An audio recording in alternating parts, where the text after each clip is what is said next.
इस वक्त हमारे साथ पूर्व मुख्यमंत्री पृथ्वीराज चौहान मौजूद हैं। सर, आपने मोदी की गारंटी जो कैंपेन है उस पर आपत्ति जताई है। आपत्ति जताने के पीछे का कारण क्या है? देखिए, चुनाव है, एडवर्टाइजमेंट करना पड़ता है, करेंगे, हम भी करेंगे। जो केंद्र सरकार रहती है वो भी अपनी योजनाओं की इश्तिहारबाजी करती है, हमें कोई आपत्ति नहीं है। हमें आपत्ति है किसी एक व्यक्ति का प्रमोशन करना गलत है, चाहे वो किसी भी पद पे बैठा हो। इसलिए हमारी ऑब्जेक्शन मोदी की गारंटी कैंपेन जो सरकारी पैसे से चल रहा है उसके लिए हमारी ऑब्जेक्शन है। अगर भाजपा अपने पैसे से मोदी की गारंटी कैंपेन करे तो हमें कोई आपत्ति नहीं है। देखिए, एक बात साफ है कि मोदी अपना पर्सनालिटी कल्ट डेवलप कर रहे हैं। एक तानाशाही की ओर सरकार जा रही है। कोई बीजेपी में कोई और लीडर इम्पोर्टेंट नहीं है, मंत्रिमंडल में कोई और इम्पोर्टेंट नहीं है, आरएसएस में कोई इम्पोर्टेंट नहीं है, सिर्फ मोदी मोदी मोदी। अगर उस तरह की आपको एक प्रोजेक्ट करना है मोदी को तो हमें कोई आपत्ति नहीं, लेकिन सरकारी पैसे से करना गलत है। इसका हम इलेक्शन कमीशन से ये बात हमने उठाई है कि अब तक जो भी पैसा मोदी की गारंटी कैंपेन में सरकारी खजाने से खर्चा हुआ है वो सारा वसूला जाए बीजेपी से या नरेंद्र मोदी से। और आगे अगर कोई कैंपेन चलाना है तो अपने पैसे से चलाए, भाजपा अपने पैसे से चलाए, लेकिन सरकारी पैसे से चलाना गलत होगा। आज शायद महिला दिन के अवसर पर 100 रुपया गैस सिलेंडर में कटौती की गई है और सभी पेट्रोल पंप को आदेश दिए गए कि मोदी की गारंटी की पोस्टर लगाओ।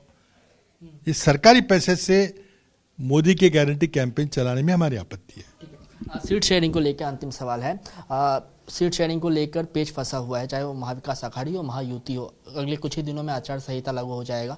सर, पेच कहाँ फंसा हुआ है? लोग तो ये भी कह रहे हैं कि कांग्रेस और शिवसेना जो है वो आपस में सहमत जो है वोटों के ट्रांसफर को लेकर उनमें असमंजस जो है उनकी स्थिति बनी हुई है। देखिए, ऐसे कुछ नहीं है। आप देखिए कि बीजेपी में भी सीटों के बंटवारे में दिक्कत आ रही है। ये तो जब 3, 4, 5 पार्टियां इकट्ठी होती है तो अपना अपना क्लेम सभी आगे रखते हैं, तो इसमें कोई चिंता की बात नहीं है। कोई बुनियादी मतभेद हम में नहीं है। अब कौन सी सीट कौन लड़ेगा, कौन किसके पास अच्छा प्रत्याशी है, अच्छा उम्मीदवार है, उसके कुछ मतभेद हो सकते हैं, वो बैठ के हम तय करेंगे। लेकिन कोई बुनियादी मतभेद या कोई आपने जैसे कहा इससे कोई सवाल ही नहीं उठता।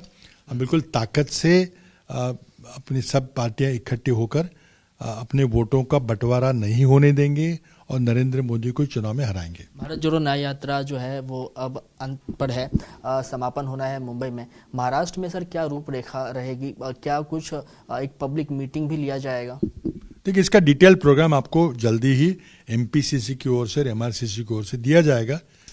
यात्रा महाराष्ट्र में कुछ 4-5 दिन चलेगी और अंतिम चैत्य भूमि में जाके यात्रा समाप्त होगी। उसके अगले दिन इंडिया आघाड़ी की एक बड़ी पब्लिक रैली होने वाली है।